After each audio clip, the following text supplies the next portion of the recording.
Hello again, everyone. We are back, and Jarl, ready to take it away.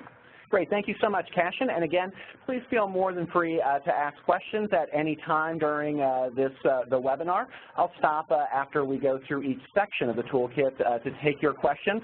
But since we're also in the process of producing the other 8 technical assistance guides, any feedback that you have today on the overall design and approach of the guides are very helpful because we can still incorporate additional ideas and concepts that you suggest into the following guides and also in any updates that we make to the existing guides.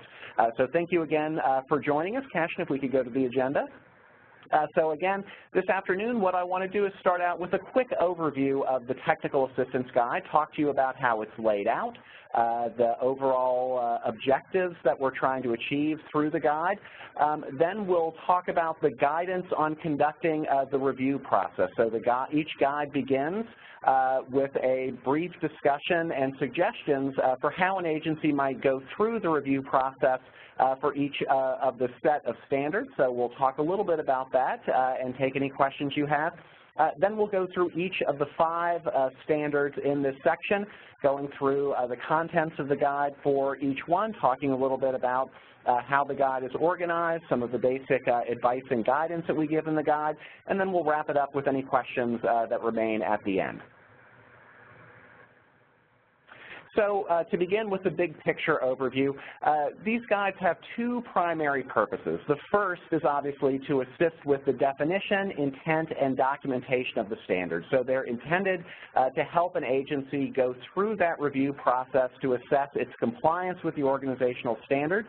And for each standard, the guide is divided into 4 sections. So Section A would cover the definition and intent. So there's some basic background information provided about each standard, any definition of technical terms, talking about where the particular standard fits in with, in some cases, legislation for CSBG, in other places, the overall work of the network. And then Section B covers the interpretation and documentation. So in that section, we try to anticipate potential challenges that might occur with how the standard gets interpreted. These are taken from feedback that we've already received from agencies and reasonably anticipatable challenges that might happen with how those standards get interpreted, and it also provides some suggestion for basic documentation for the standards, although obviously the documentation is what counts as documentation is left up to each state CSBG lead agency. The second overall objective of the guide is to provide resources for an agency to go beyond compliance. And so what that means in this case is that we provide some additional resources so an agency can go through a basic diagnostic process looking at not just whether they are in compliance with the standard, but how well the agency is performing in terms of its management and operations related to each of those standards. So what you'll see in Section C for each of the standards is a series of fairly basic diagnostic questions that could hopefully be used to prompt conversation among the members of the review team that are going through the assessment of the compliance process. To hopefully provide some discussion, spark some recommendations for how the agency might improve its management and operations related to that standard. And then Section D provides some additional resources that staff can use both for the documentation process, but also for that broader assessment process if the agency does want to take a little bit of a deeper dive and look at how it's actually doing in terms of the management and operations covered by that particular standard. And again, we'll give you some specific examples of that as we move through discussion of the guide.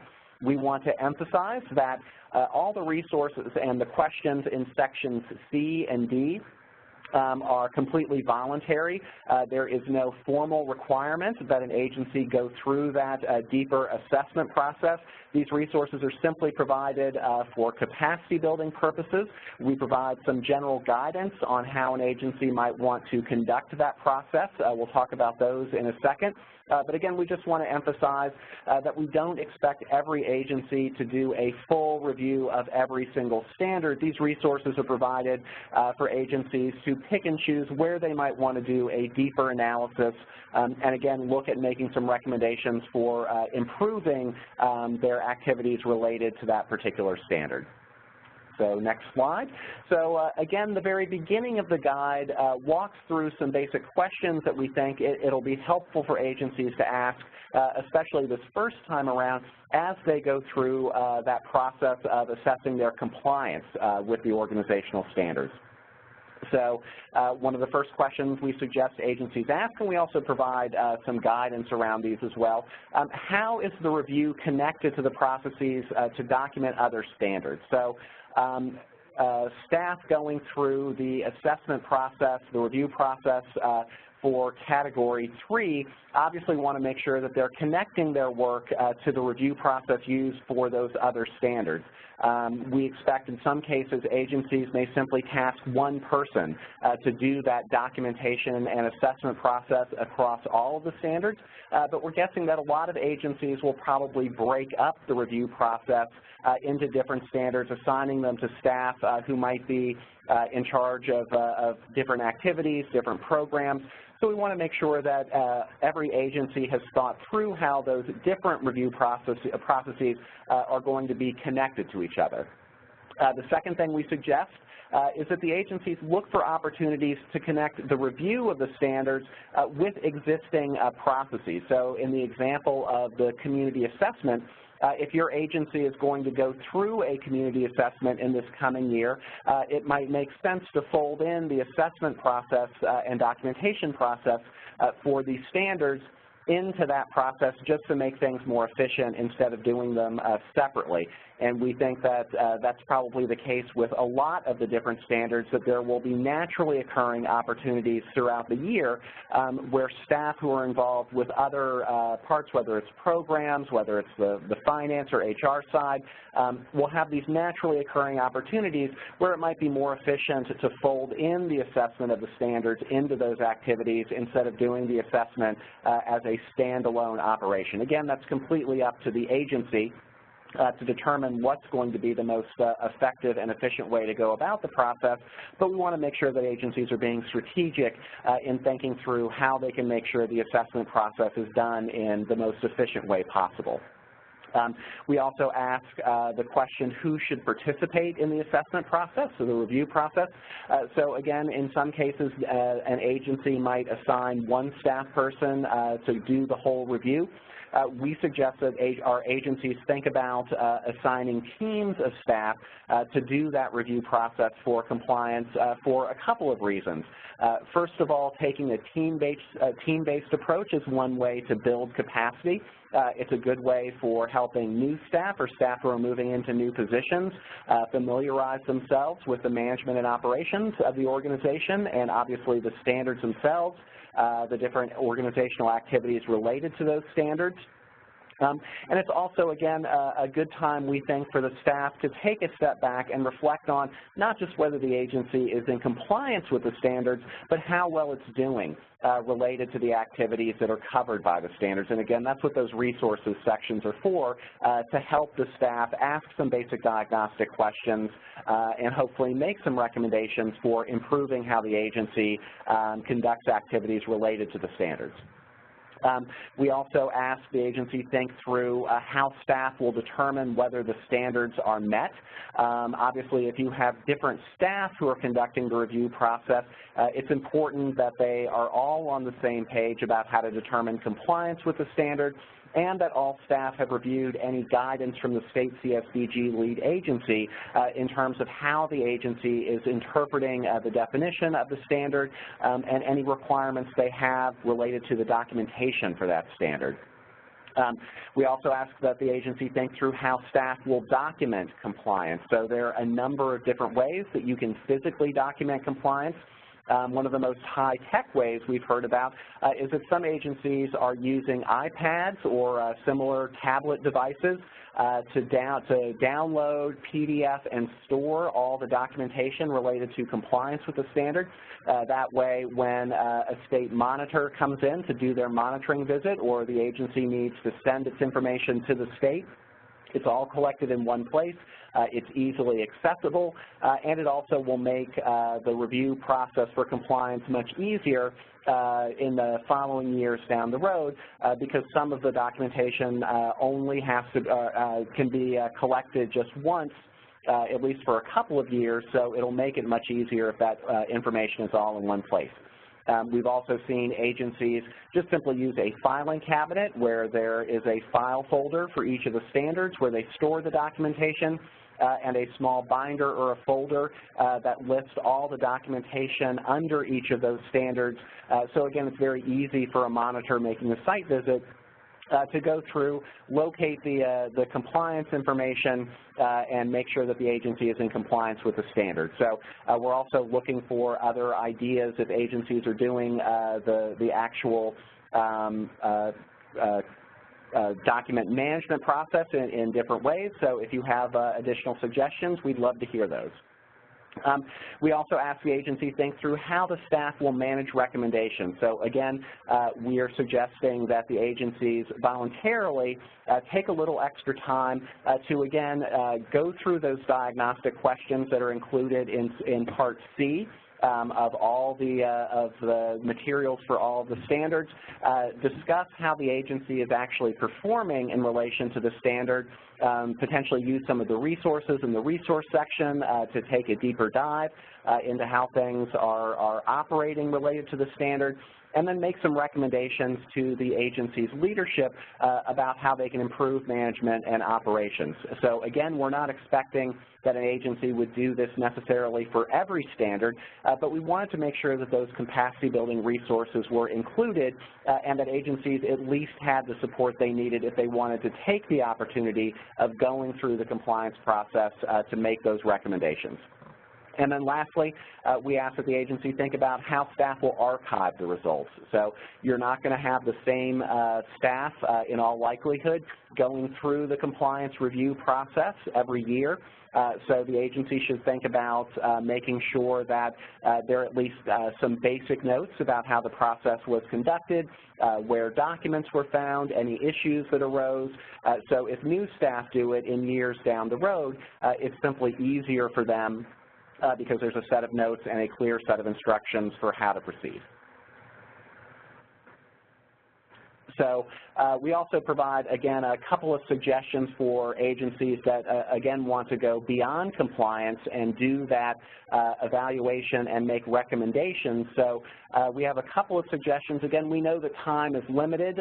We're not expecting agencies to go into great detail with every particular standard. Maybe you pick and choose a couple within a category to do that deeper dive, and we provide a couple of suggestions about how agencies might do this. The simplest way would simply be to have the staff who are going through that compliance review process simply have a discussion of the strengths and opportunities for improvement in terms of the agency's activities related to the standards, again, using those diagnostic questions that are included in Part C for every standard and the resources that are included in Part D. So this can be a relatively short conversation, but again, we think it's very important for the staff to at least make some recommendations after having gone through the review process, because it's an opportunity for agencies to ask not just whether they're in compliance with the standard, but how well are they doing in terms of the activities related to the standard. So you'll see some examples of those as we go through the resources for Category 3. But again, we want to make sure that everybody knows that this is a recommendation, not a requirement, and these resources are simply provided for capacity building purposes. We wanted to make sure that we provided as robust a set of technical assistance resources as possible. Another option for the agency would be to have that discussion, but also review some of the resource material. So we provide links to examples of how other agencies have done their community needs assessment, for example. So staff might read through a couple examples of other community needs assessments to get a sense of how other agencies organize their results, the methodologies they use, and then use that to make some recommendations for their agency. So that would take a little bit more time, but we've hopefully provided the resources that would allow you to do that. Another suggestion that would be a little bit more extensive would be to conduct interviews or a focus group with key staff. So in this case, staff who had been involved with the previous needs assessment, again, to get their feedback on how the needs assessment could be improved or ways to build on the strengths of the previous needs assessment. So again, that takes a little bit more time, but we think since you're going through the assessment process anyway, it makes some sense to take a little bit of extra time to get that feedback from staff.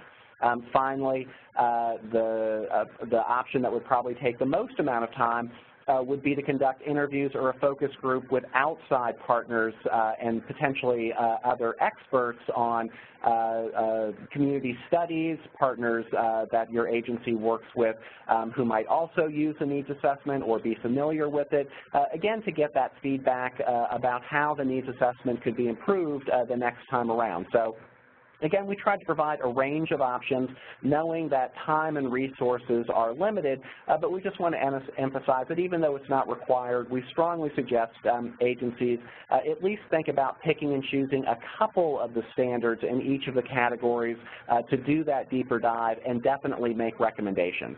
At the end of the technical assistance guide, there is a sample worksheet. We'll show you a picture of that at the end of the presentation. But again, the way the worksheet is laid out, it allows staff to take notes. We also suggest that staff provide a rating of where they think the agency is. So we provide a very simple scale also at the end of the technical assistance guide and ask that staff rate the agency on a scale of 1 through 5, with 3 being meeting the standard. This helps make sure that the staff is being, that the review staff is being consistent in how they're assessing compliance with the standard, but it also lets the agency benchmark its performance, so years down the road, hopefully the agencies will start to use this process, again, to think about how they can improve activities, management, and operations related to those standards. So we'll show you examples of that at the end of the presentation this afternoon. But just want to make sure that you know what it's there for and our basic recommendations about how to use the resources provided in this guide. So before we jump into the standards themselves, are there any questions about the basic introduction, the use of the resources to do that rating, to make recommendations, or any of the other things that I've touched on, again, before we get into the resources for the standards? I don't see that any questions have come in yet, but reminder that you can use that Q&A box down at the bottom of your right side panel to put questions in. Great, thank you, Cashin. So standard 3.1, the organization conducted a community assessment and issued a report within the past 3 years.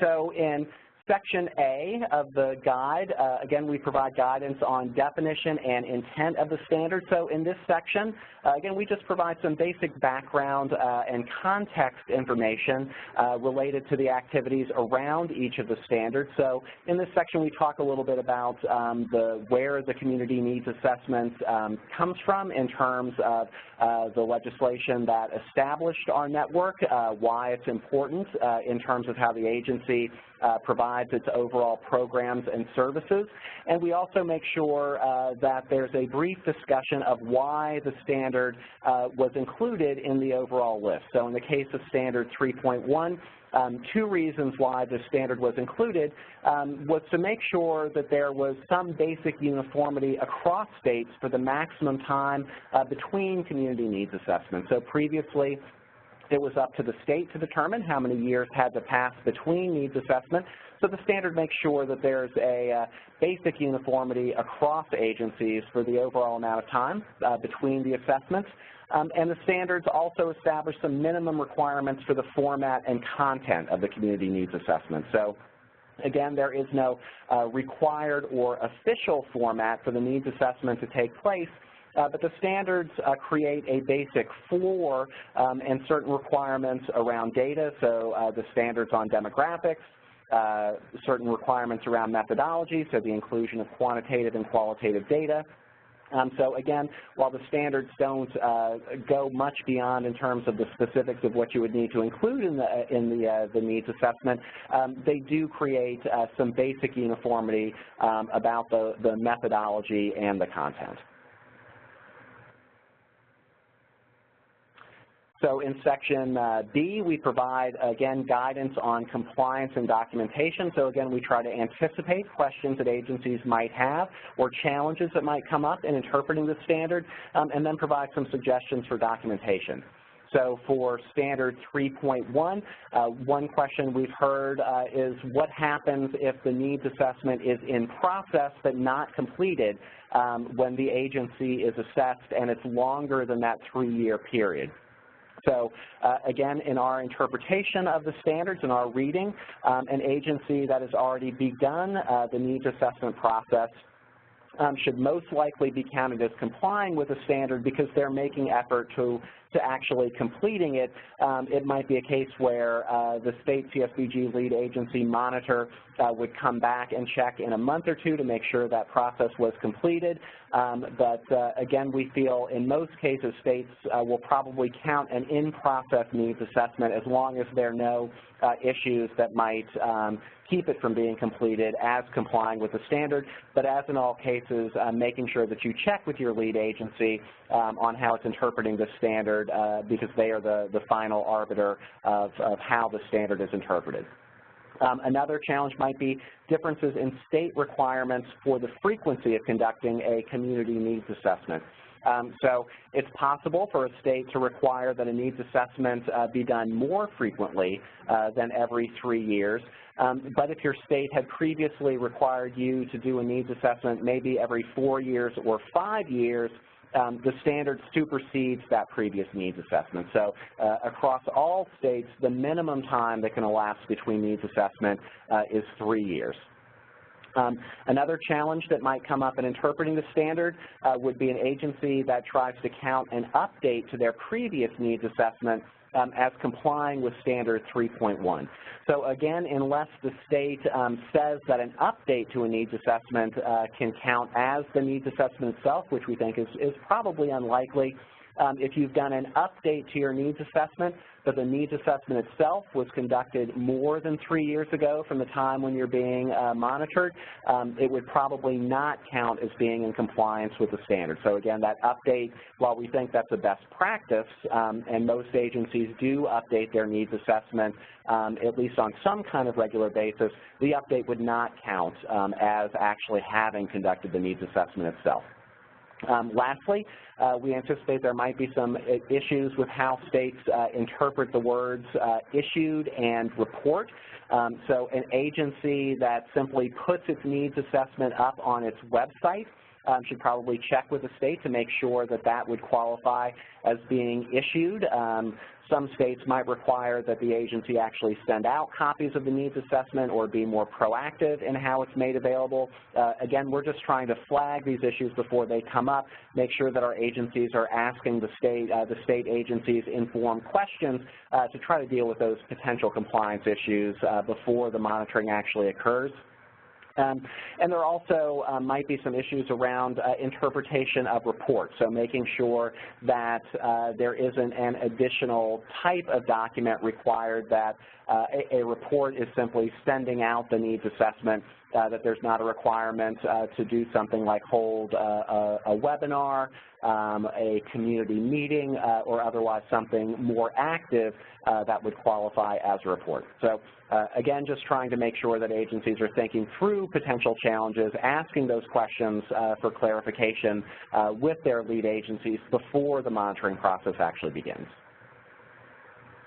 So for standard 3.1, there are 2 types of documentations that agencies would need. So documentation that the agency has conducted a needs assessment within the past 3 years, so simply a copy of a completed needs assessment with a clear date when that was completed, probably when the final report was published or accepted by the board.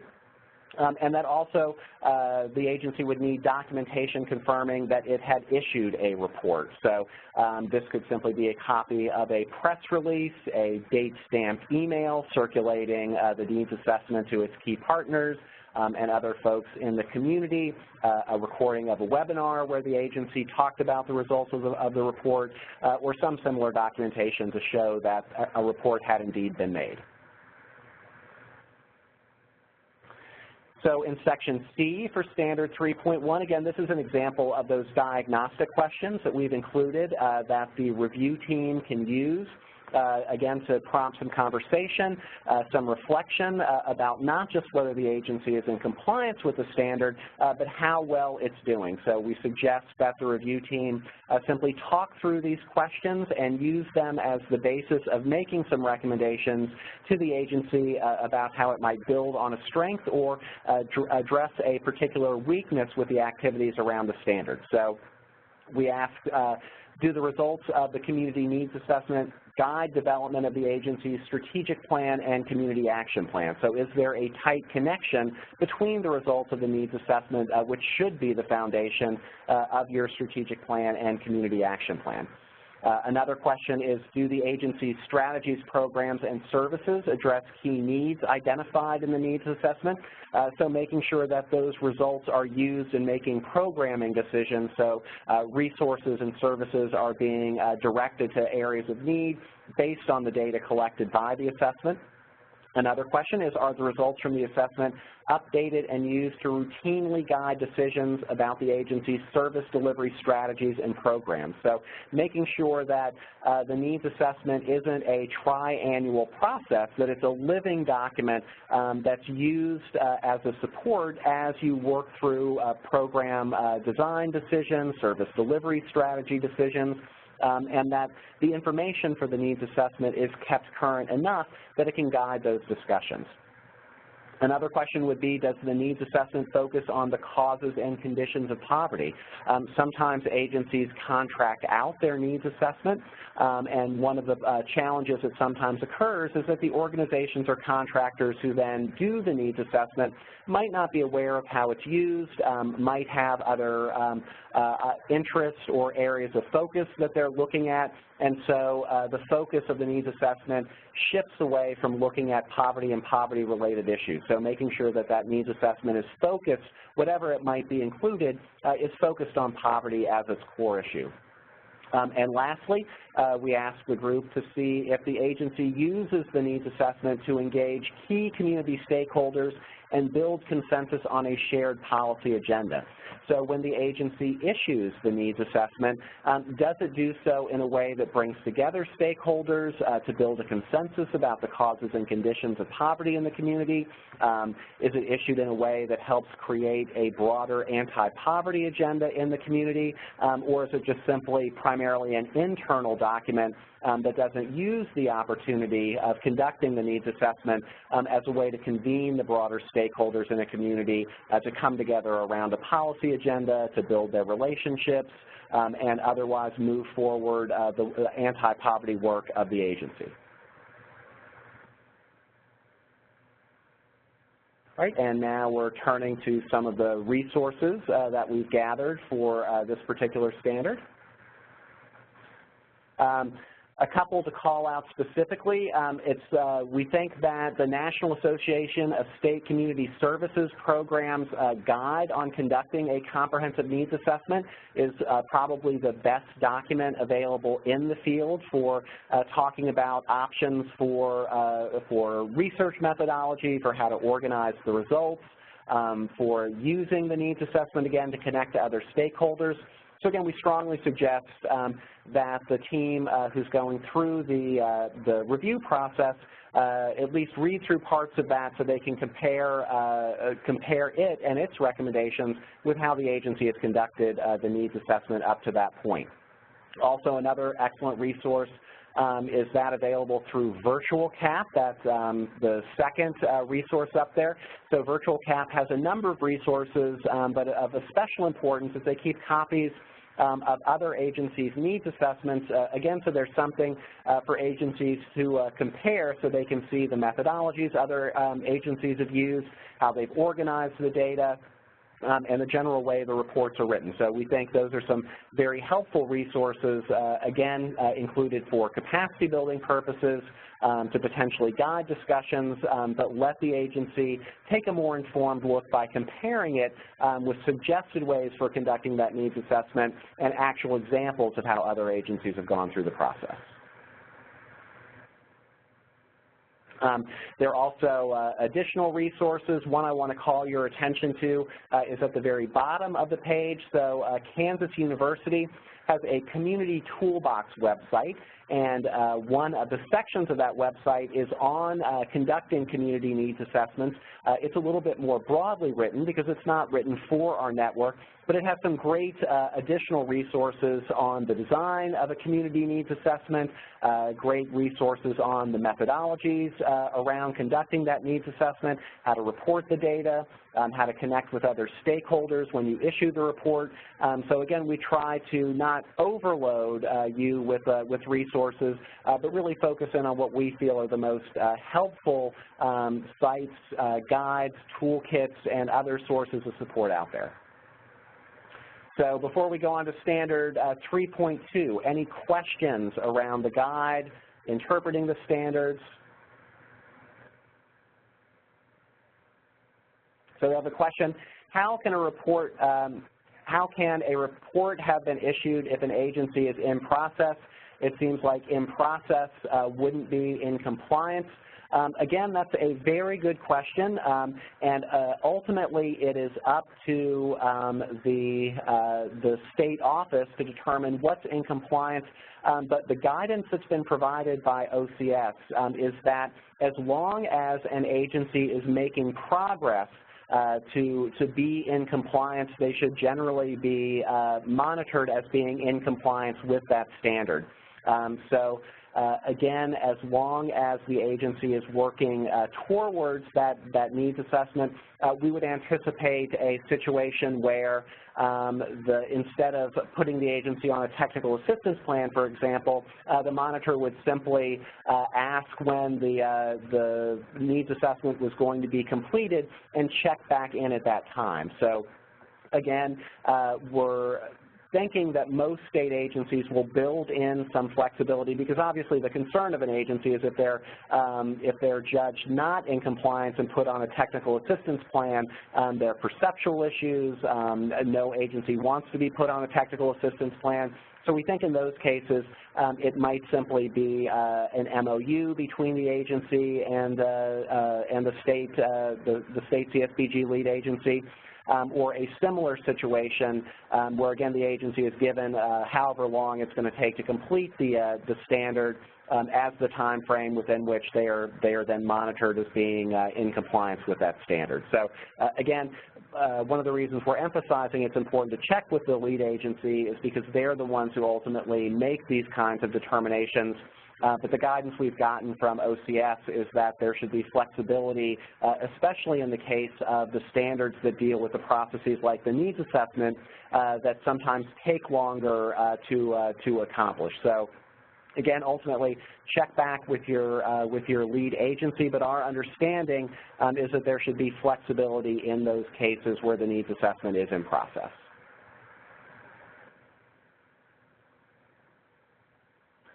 All right, standard 3.2. As part of the community assessment, the organization collects and includes current data specific to poverty and its prevalence related to gender, age, and race/ethnicity for their service area. So again, requiring that basic types of demographic data are collected as part of the needs assessment.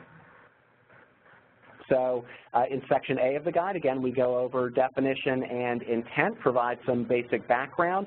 Obviously, as part of the ROMA cycle, determining who the customer of the agency is, it's important to gather that demographic data.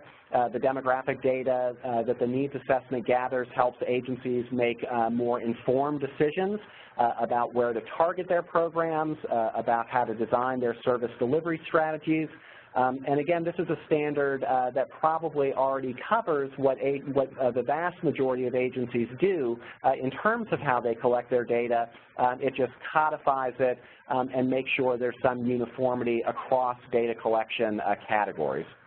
So again, the reason why this standard was included in the overall set of standards is that promotes that minimum uniform data collection requirements. So we know all agencies at a minimum are collecting those 3 types of demographic data. It ensures that agencies are able to identify the needs of specific vulnerable populations in their community. So again, gathering that demographic data really lets an agency drill down to identify which populations in poverty are most vulnerable. And then lastly, having access to that data improves the efficient use of resources towards a targeted population because you can really answer that question, who is our client, because you've got very specific information, demographic information about how poverty manifests itself in the community. So for Section B, looking at guidance on compliance and documentation, a couple issues might potentially come up with interpreting the standard. One would be a case where an agency has 1 or 2, but not all 3 of those demographic categories in their needs assessment. So again, the standard requires that you have all 3 types of demographic data. So if you had 2 out of the 3, you would not be in compliance with the standard. So important that you have at least all 3 of those categories. Obviously, you can have more types of demographic data, but those are the minimum requirements. Another challenge might be an agency that includes national or state demographic data, but not that demographic data for their service area. So some databases might just have that data at the state level or the regional level. Again, the standard requires that you have demographic data in all 3 of those categories for the service area that your agency serves. So we make sure to direct you to a number of tools and resources that we'll talk about when we get to Section D. But I want to make sure that everybody is aware of the Community Commons website that the partnership has a hub on with its Community Commons toolkit that provides access to almost 10,000 databases that lets agencies look at that demographic data, in most cases sometimes down to the neighborhood or census tract level. But again, important that that data be gathered for the service area in its entirety. A third challenge might potentially be using out-of-date demographic data. Probably not a common problem, but some agencies simply might rely on data gathered through their last needs assessment, or might not update particular data, or might be using old data, not knowing that there was newer data available. So the data collected needs to be data conducted, at least collected since the last needs assessment occurred, ideally in the calendar year that the needs assessment is conducted. Sometimes you might have to use data that's a year old, but again, making sure that your data is as up-to-date as possible is important to meeting the standard. This standard requires that 3 types of documentation are provided. So the first would be documentation that confirms collection of poverty data regarding gender, age, race, and ethnicity. So obviously tables that show the breakdown into those 3 demographic categories. Probably in most cases a copy of the needs assessment would be sufficient. Second type of documentation is that which confirms that the data is current. So again, just simply the dates cited in those databases are probably sufficient in that case. And lastly, documentation that confirms the data is from the entire service area. So again, you would need to collect that data for all counties or municipalities that are in the service area where your agency is operating. So again, making sure that you have, for example, maps that show the data geographically. Those are available on our Community Commons website. But again, making sure that your data is covering the entire service area, not just using, like we said, data from the state, for example, at the state level on demographics. You at least need to go down to that county or city level. So diagnostic questions for agencies that want to go beyond compliance, do an assessment, a brief evaluation of how they're doing in terms of data collection. One question is, did the last needs assessment compare the demographic data for its current customers with data from the broader service area? So making sure that potentially in your needs assessment, you're including data from your current customers to potentially see gaps in services, to provide a sense of how many services are provided by the agency compared against the overall need in the broader community that you serve. That's a good way of building support for the services by showing that there are additional needs still to be met in the community. So again, making sure that's included as part of the data collection. Another question is, did the report include a geographic comparison between locations in the service area? So some agencies will just simply include aggregate data for all of the counties and cities that they potentially cover. It's, we think, a good suggested practice to make sure that data is available, again, at that municipal level or even down to the neighborhood level, which allows agencies to look at where within their service areas there are those clusters of need, areas of high need, to make sure that your services are physically being delivered in the areas where they are reaching the most number of folks who need that particular service. Another question is, does the agency update demographic data from its needs assessment on an annual basis? So do you have a policy or a procedure for your agency to do regular data updates annually or even on a 6-month or quarterly basis for some of those measures? Another question, does the last needs assessment combine different demographic categories to produce a more detailed picture of the conditions of poverty in the community? So do you have breakdown, for example, by age and ethnicity or gender and age, obviously allowing the agency to make more fine-grained analysis of the conditions of poverty in its community, and again, making sure its programs are targeted towards those populations most in need and are tailored to meet the needs of the population. And then lastly, does the needs assessment include demographic data at the neighborhood and census tract level? So again, a lot of agencies present their data in aggregate form. We think a suggested practice would be that the needs assessment, wherever possible, should provide that demographic data down to the neighborhood or census tract level. Again, that's something that our Community Commons website and a lot of the databases that are available on that site allow you to do. You can produce maps that will show concentrations of poverty, educational outcomes, a variety of different types of data that you would need for your needs assessment down to that neighborhood or census tract level. Again, this is incredibly valuable information for making decisions about how programs are designed, about service delivery strategies, about where to locate your programs.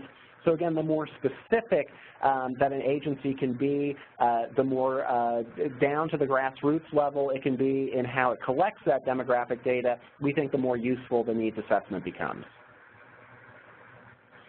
And then a number of resources to make sure folks are available. So I think the most important is our Community Commons website. Again, we have, I believe, 3 webinars up on our website at this point talking about how to use the Community Commons site, so we want to make sure all of our agencies are aware of this particular resource. It's free of charge to everyone.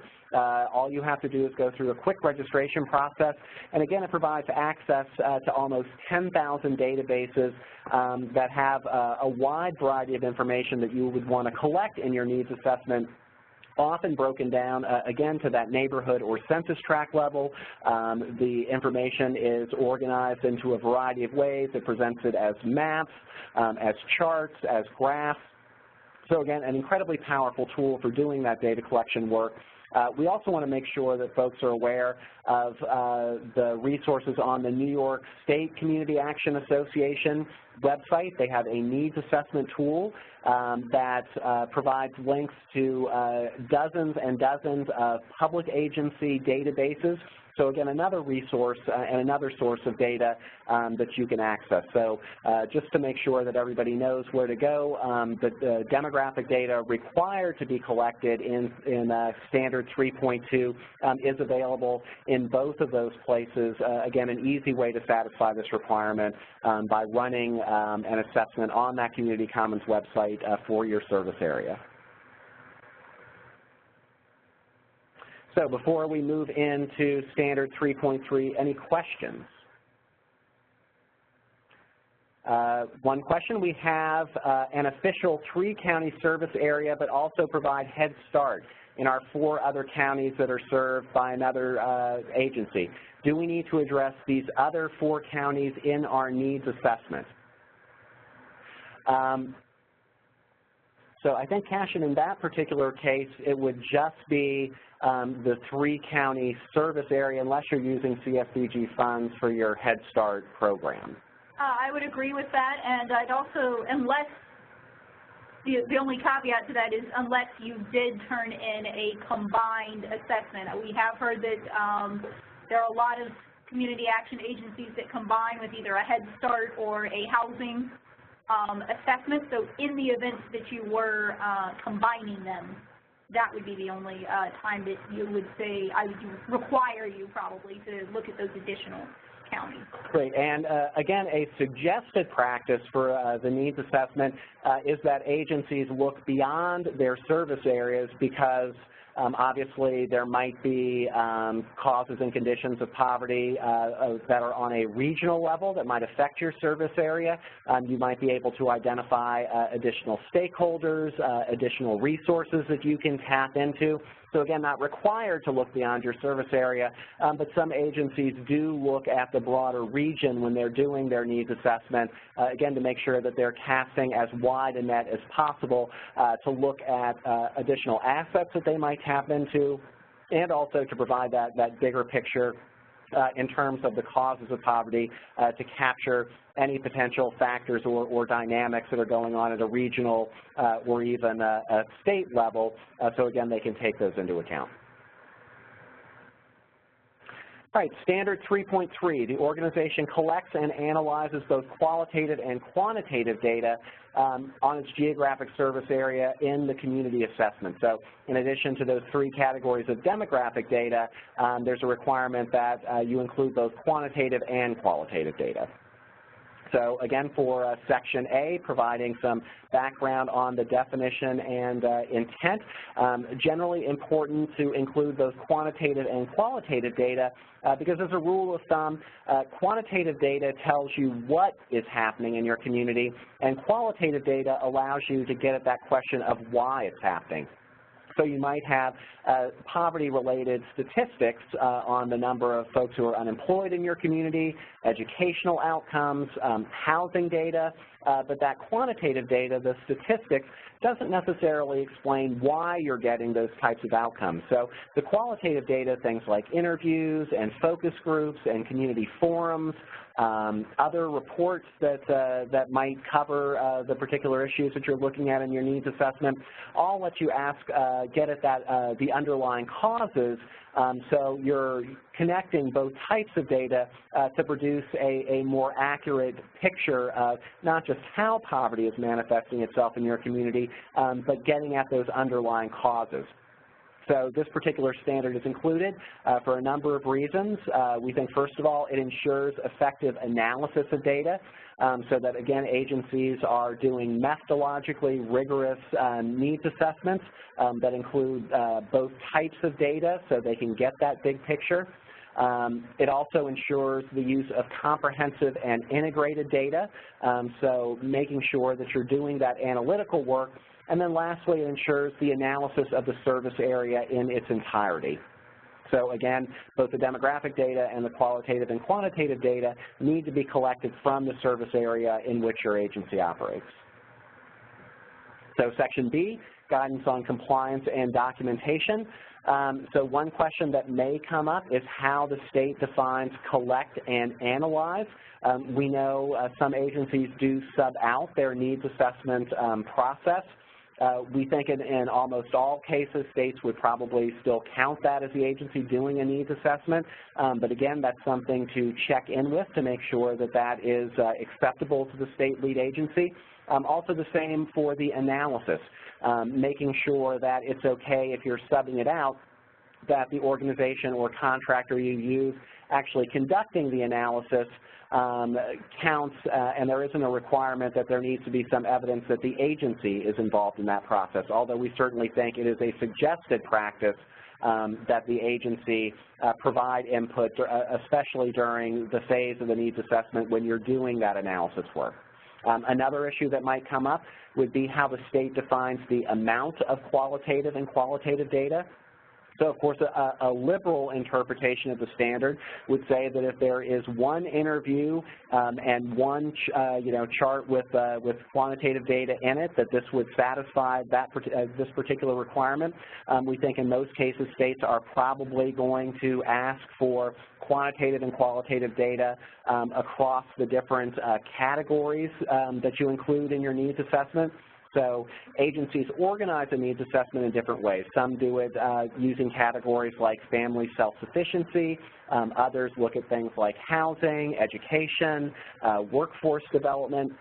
So however you organize your needs assessment, an important question to ask your state agency is, are you going to need qualitative and quantitative data for each of those sections within your needs assessment? We think there's probably going to be some differences among states in how they interpret the standard, but again, important to make sure that you are collecting that data, again, a suggested practice across all those different categories that you're using to organize your needs assessment. Lastly, there might be questions on the uniformity of data collection across the service area. So there might be cases where an agency has collected that quantitative and qualitative data for the particular areas that they serve, for example, neighborhoods that they serve within their service area, but hasn't collected that data in a way that covers the entirety of the service area itself. Again, making sure that the target for data collection is the service area in its entirety, not just the neighborhoods or geographic areas within your service area that you serve. So there are 4 types of documentation that would be required for this particular standard. The first is documentation of the data collection procedures. So again, that's probably in the methodology section of your needs assessment, but if that isn't a section, making sure that there's some kind of basic documentation of the methodology that you use for data collection. Same thing for data analysis procedures. So typically included in that methodology section would be any discussion of how you do your statistical analysis, any discussion of how you're applying the methodology. So again, just making sure that there is clear documentation of how the analysis was conducted. The third type of documentation relates to the quantitative and qualitative data itself. So again, probably the needs assessment would suffice for this as long as the qualitative and quantitative data is clearly indicated. Any kind of appendix or citation list would also be a way, we think, to satisfy this particular requirement. And then lastly, documentation related to the coverage of the service area, so showing that you had collected quantitative and qualitative data across the service area as a whole. So again, this is where maps come in very handy, so community commons maps that showed, for example, distribution of poverty or educational outcomes for all your service areas would be an example of the type of documentation that would meet that particular requirement. So again, diagnostic questions for looking at qualitative and quantitative data if you want to take that deeper dive. One question is, does the data include trends from the last 3 or more years? So good sort of suggested practice for data analysis. If you have trended data over time, it's much more powerful because you can see changes in the direction of indicators and outcomes. So making sure that you're not just collecting data in the year the needs assessment was conducted, but including data at least 3 years previously so you can see any increases or decreases in those indicators and outcomes. Another question to ask is the data updated annually? So again, are you doing updates on your statistical data, qualitative data, through focus groups, through community forums, again, to make sure that your needs assessment is a usable source of information for your board, for your program managers, and to generally guide the work of the agency. Another question to ask in terms of the data is the data presented in a way that's accessible to the general public? So is it presented in a variety of ways? Do you have graphs, charts, narrative descriptions of the data? Is it presented in a way that is easily understandable to the person on the street? So are there good short summaries of what the findings are that don't make somebody read through the entirety of the report itself? So making sure that that data is available in a form that you can also use to distribute to the general public using your outreach, your engagement, your education activities. So again, making sure that your needs assessment is as usable as possible and you're getting all the potential support out of it that you can for other aspects of your work. And then lastly, does the agency use the data collection process to build connections with broader stakeholder groups? So when you're collecting your data, your qualitative and quantitative data, is the agency being strategic about potentially conducting interviews or focus groups with key stakeholders, with other community partners that they want to connect to, again, making sure that it's doing data collection in a way that doesn't just collect data, but also builds relationships and helps build community consensus on the causes and conditions of poverty in your service area.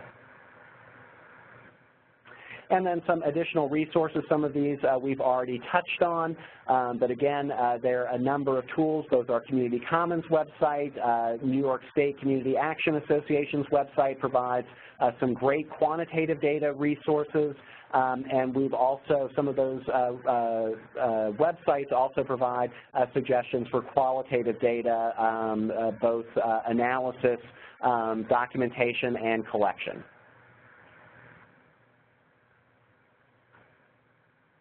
So questions on Standard 3.3 before we move on to the next one?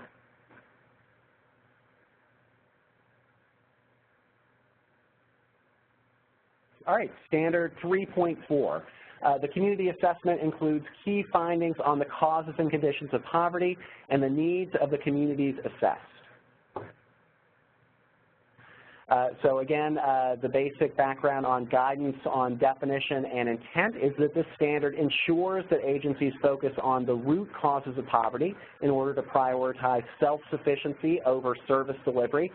So making sure that part of the community needs assessment is an analysis on those underlying causes of poverty so the agency can incorporate that into their service delivery strategies, hopefully into their overall theory of change.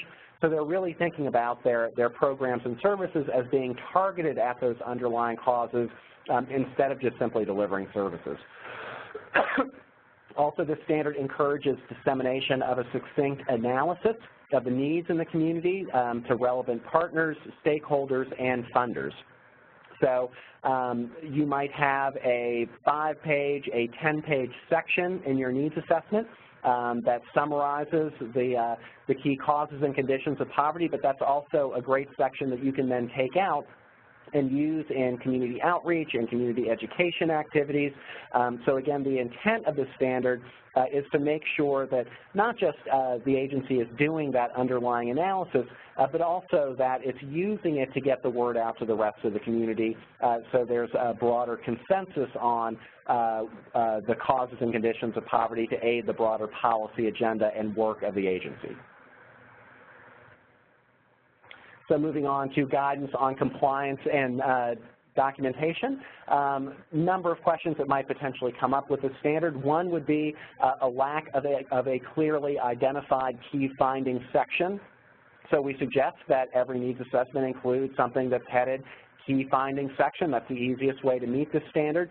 But if an agency buries that analysis or has it in different parts of their needs assessment, that might create some problems with documenting compliance with this particular standard. Another challenge might be inclusion of the conditions of poverty, but no documented discussion or analysis of the causes. So sometimes we've seen with needs assessment, agencies will simply turn in the quantitative data, sometimes the qualitative data, but there won't be much in the way of analysis. So it's very important that there is a section that presents those key findings, but clearly analyzes what the agency thinks are those underlying causes of the conditions of poverty that are manifested in that qualitative and quantitative data.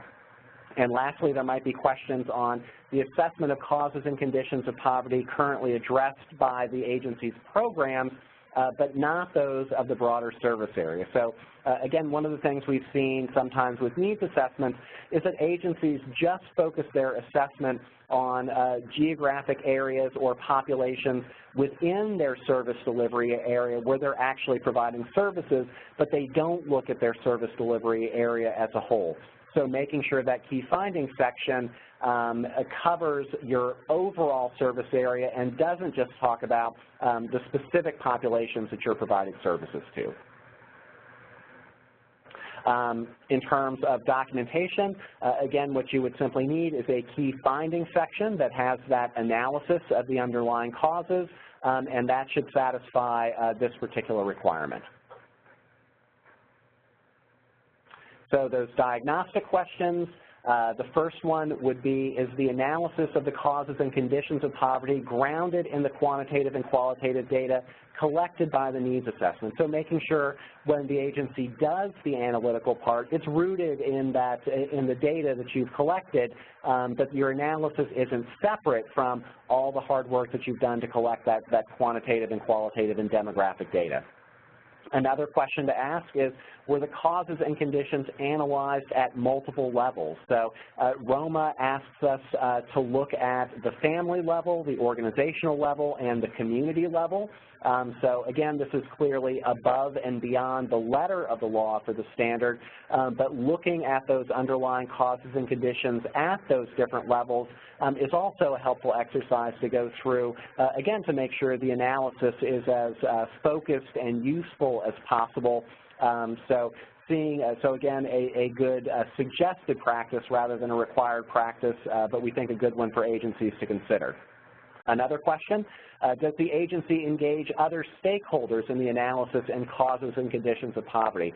So again, not required, but we think it's very helpful when the agency is at the stage where they're analyzing the data to bring in some other stakeholders, potentially stakeholders from other sectors, stakeholders that might have experts in different particular areas. So again, you cast as broad a net as possible in terms of the analysis, but you're also using that process to build relationships with other stakeholders and to build the consensus among the partners you work with on those underlying causes and conditions of poverty. And then lastly, good diagnostic question, does your agency have a theory of change? So is there an overall guiding theory of change that you use to help develop your service delivery strategies, your general approach to the programs you provide to your population? Again, so you're using that needs assessment to check your broader theory of change and using that theory of change then to guide things like your strategic plan and your community action plan. So again, these would things that would definitely be above and beyond the requirements of the standard, but we think good suggested practices for agencies to use. And then resources for Standard 3.3. Again, these are most of the resources that are included in those other standards, but we think these provide some good examples of how you would conduct that analysis.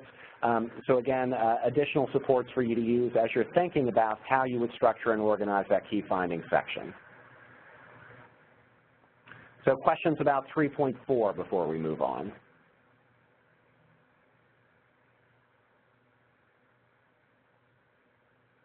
All right, so Standard 3.5, the governing board formally accepts the completed community assessment this is a fairly straightforward standard. Obviously, the board needs to play a significant role in the overall community needs assessment, but in this particular case, it ensures that the board has signed off on the needs assessment and ideally has read through it. In terms of challenges that might come up with interpreting the standard, one challenge might be defining what the board formally accepts means. So our interpretation is it's simply the board acts to accept the standard, so making sure that gets recorded in the minutes of the board meeting, that there is a formal motion to accept the needs assessment, and then that's recorded in a way that clearly indicates the motion was accepted. Another potential challenge is remaining in compliance with the 3-year time period. So the first standard 3.1 says that a needs assessment needs to be conducted every 3 years. That also applies to the board's approval of the needs assessment. So ideally, the board will approve the current needs assessment in a period 3 years or shorter than the previous needs assessment was completed. Looks like we have a question.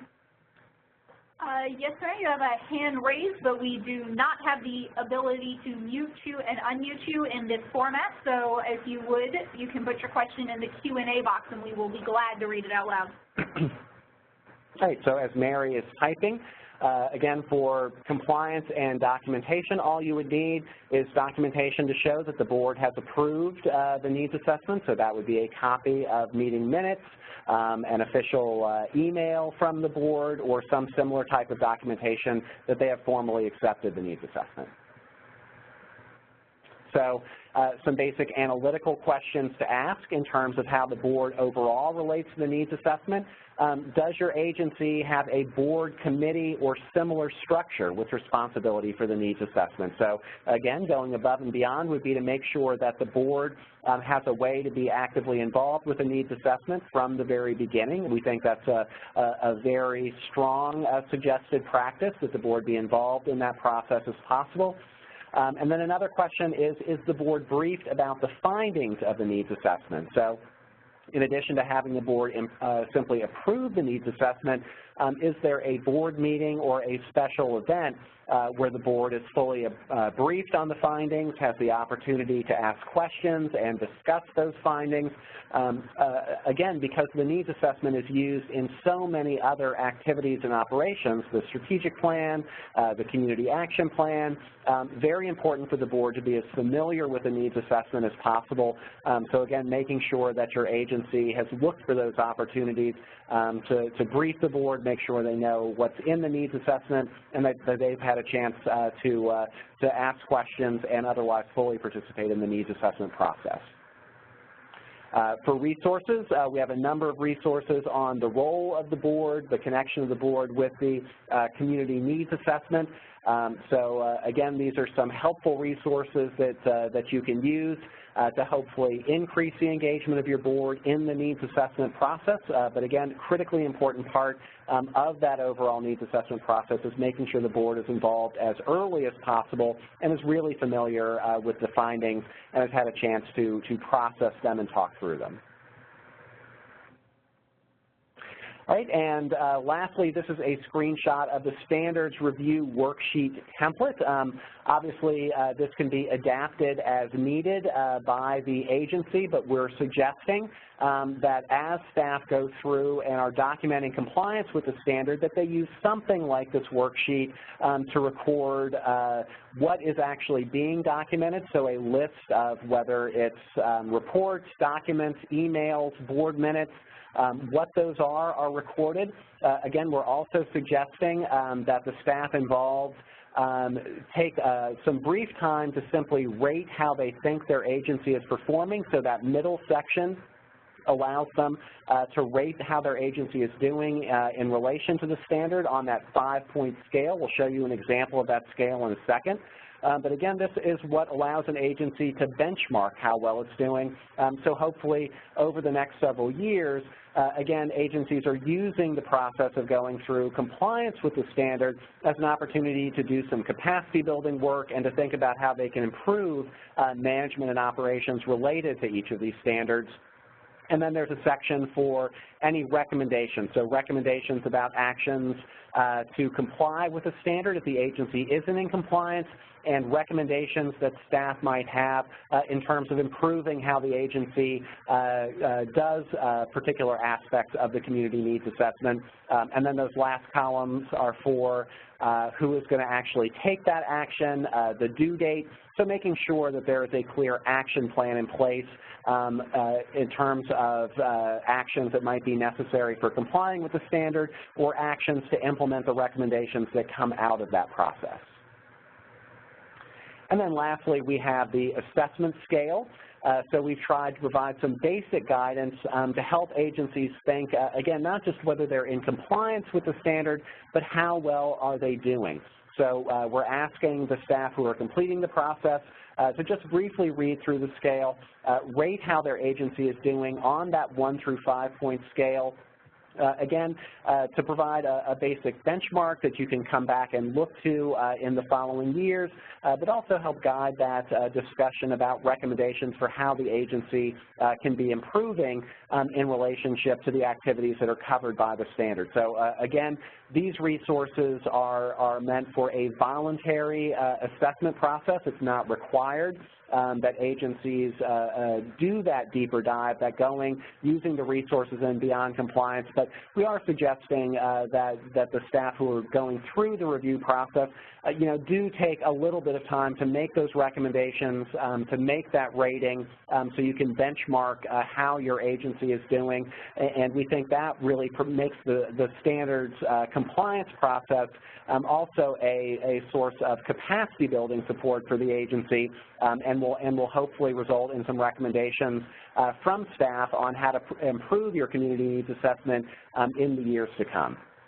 So with that, we are almost out of time, but I will take any additional questions that folks might have. And as always, you are more than free to reach out to us directly at the partnership if you have questions about the technical assistance guide, how to use the guide, or if you have suggestions for what we should include in the guides that we are still producing.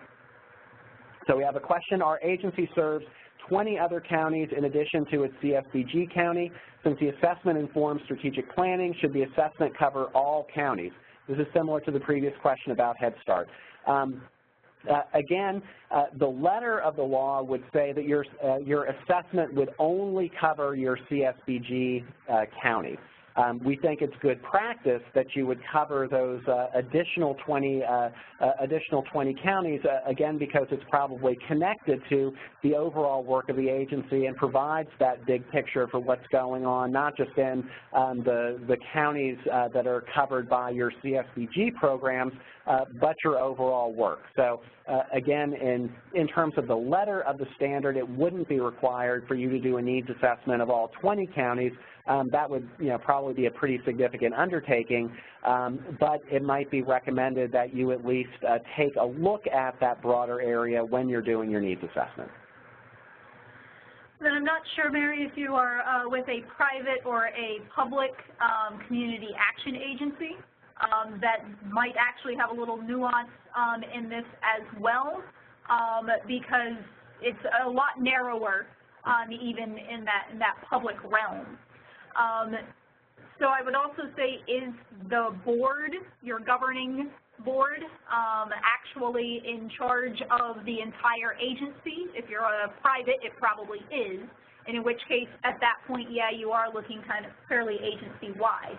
Now, if you're a public and you really are using CSBG basically as a program stream within that larger, then yes, it's going to be just what that department looks at. So a way that I kind of think about it is to back out a little bit and see where is that governing board, what are they in charge of. If they're in charge of this program, in one case, they're probably going to be in charge of that program or that area for others, like the strategic planning, like the community assessment, community action plans, all of those. An excellent clarification, Cash. And again, as always, make sure that you ask your state CSBG lead agency, because they are ultimately the ones who are responsible for interpreting both the standards and the documentation that you'll need. We have another question. Will this webinar be posted on the website, or can you get a copy? Yes, all of our webinars here at the partnership are posted on our website. It should go up relatively quickly after completion, so you'll be able to access it. All right, then. We are at the end of our time, but of course, don't let this be the end of any questions that come in. Use those email addresses that are up on the screen now. Find us at the annual convention. We actually have a couple of fantastic sessions on community assessment itself, as well as on the toolkits and the standards. So find us in San Francisco, listen to this recording, find us via email, keep the conversation going. Great, and thank you again to everyone who attended this afternoon. We look forward, hopefully, to seeing you in San Francisco, and we hope to be in touch with you as we move forward into the new fiscal year and the first year of the implementation of the standards.